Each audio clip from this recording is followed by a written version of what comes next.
Hi, welcome to this video lecture. Today we're going to be talking about machine learning with Python using a toolbox called SKLearn, and we're going to just be giving an introduction today. Ultimately, the objective of supervised learning in machine learning is that we want to predict an outcome based on past or historical data, and we want to be able to take all that data, do regression so that we can fit a model to allow us to predict an outcome. So the simplest type of a model would look like this. This is a linear model. It does allow for multivariate input. On the left-hand side we have this y hat. This is the outcome that we are trying to predict, and I'll give an example of this shortly. Our other variables that show up here are these x values, x1, x2, x3, x4. You can have as many of these as you want. These are known inputs for which we have measured data, and again I'll give an example here. The w's in this case, and this may take on different forms, other people may use different letters or symbols here, that's fine. These w's are called model parameters. So these are unknown coefficients that they don't really have a particular physical meaning. We're just trying to solve for the best combination of these model parameters that will give us the best fit. In other words, that will allow our model outcome to match the actual data that we get when we do this fitting. So just to give an example, one model that you might have, you might have a goal to try and predict the velocity of your car based on known inputs. So you want to know, under a certain set of operating conditions, what is going to be the velocity of my car. So you would do this by first collecting data. So some important inputs, so here we're trying to predict our car velocity. Important inputs might be the throttle position, so how far you have the gas pushed down, maybe the outside wind speed, the slope of the road, the weight of your car. You might also have other variables like the number of stripes, and this seems kind of silly, and yeah, realistically the number of stripes wouldn't have any meaningful impact on car velocity, at least I don't think it would.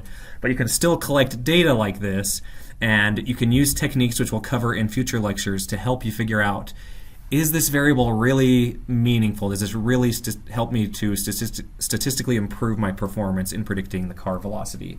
So in this example, our car velocity would be y. Notice this is not the y hat. In our data collection, this y would be the actual car velocity. So this would be past or historical data that we could gather by just driving our car or by setting up some kind of experiments to collect data.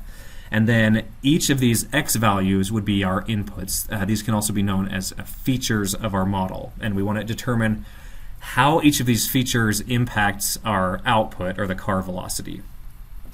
So pretty much every machine learning problem is the solution of an optimization problem. So an optimization is a mathematical tool where you solve a problem where you're trying to maximize or minimize some objective.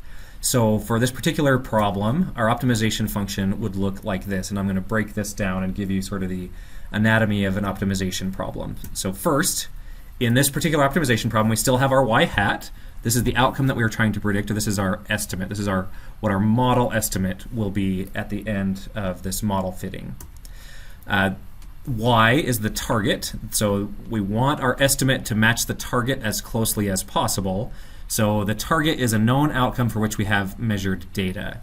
Notice that we have, our objective is to minimize this function, which I'll get to momentarily. So we want to minimize this function, so the way to minimize it is to try and get our model estimate to match as closely to our target so that the number inside of these parentheses is as close to 0 as you can get. But you have to do this across all of your data points, and your data might be noisy, so this will never be 0 if you're dealing with real-world data. But we wanted to get that to be as small as possible, and then we square it specifically so that you don't have like positive error balancing out negative error. And again, this term inside the bracket would be your error. So we want all these numbers to be positive, and we want to get them to be as close to 0 as we can.